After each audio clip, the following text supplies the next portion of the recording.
क्या आपको भी ऐसा कभी कभी लगता है जैसे सब कुछ हो रहा है पर कुछ भी ठहर नहीं रहा? शरीर थक गया है, मन फिर भी दौड़े चले जाता है एक तीव्र गति से।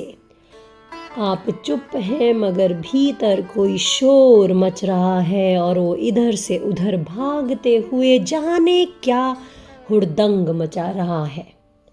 उस शोर को शांत करने का रिमोट है कोई? क्या कहीं है कोई रिमोट? जानते हैं क्या आप उस रिमोट को? जी, रिमोट आपके खुद के पास है और वो है आपकी सांसें। महर्षि पतंजलि कहते हैं, तस्मिन् सति श्वास प्रश्वास से हो गतिर्विच्छेदः प्राणायामः।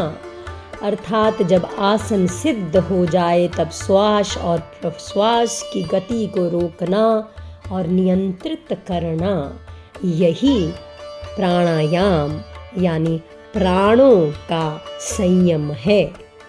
तो क्या मतलब हुआ भाई? मतलब हुआ कि सांस को साधो तो प्राण ऊर्जा को संभाल सकते हो, क्योंकि सांसें लेना सिर्फ ब्रीदिंग जो आज की साइंटिफिक टर्मिनोलॉजी में हम कहते हैं वो नहीं है।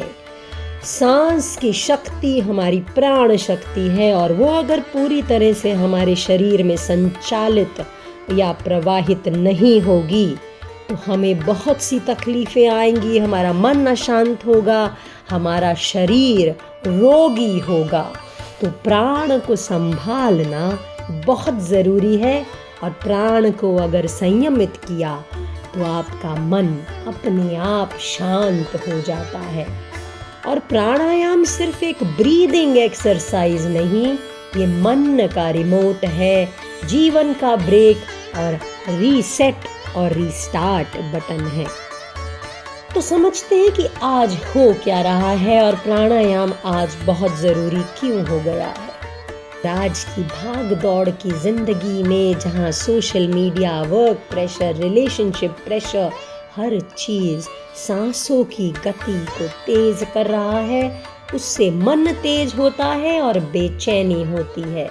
सांसें उथली, हम लोग थोरैसिक ब्रीदिंग करते हैं, हमारा फोकस कमज़ोर होता है और सांसों पर कोई हमारा ध्यान नहीं है, नियंत्रण नहीं है, तो हमारे जीवन भी हमारे नियंत्रण में नहीं है।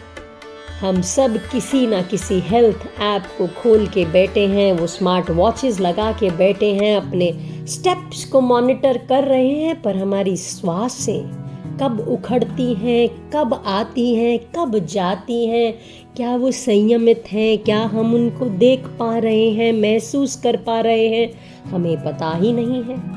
तो इसीलिए प्राणायाम ज़रूरी है, क्योंकि ये आपकी सबसे प्राकृतिक मेडिटेशन है, जिसे आप कहीं भी कैसे भी आराम से बैठकर खुद के साथ कर सकते हैं।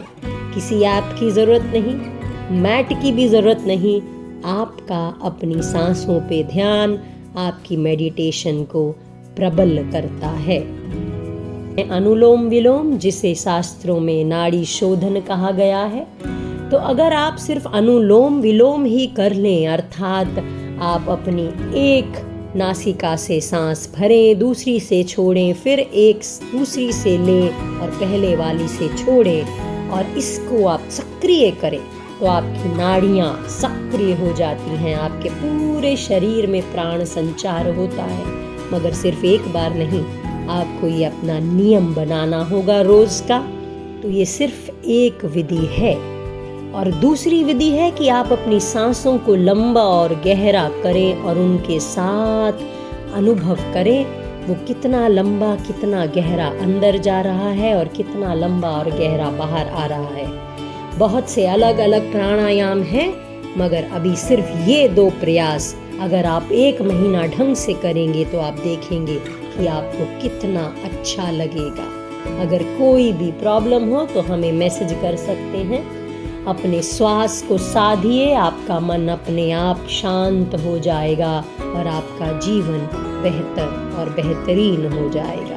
तो आज का संकल्प यही कि मैं आज से दिन में कम से कम 5 से 10 मिनट अपने सांसों के साथ बैठूंगी, अपने आते जाते सांसों को अनुभव करूंगी, अपने विचारों के साथ ना बहूंगी, बस उनको आने जाने दूंगा।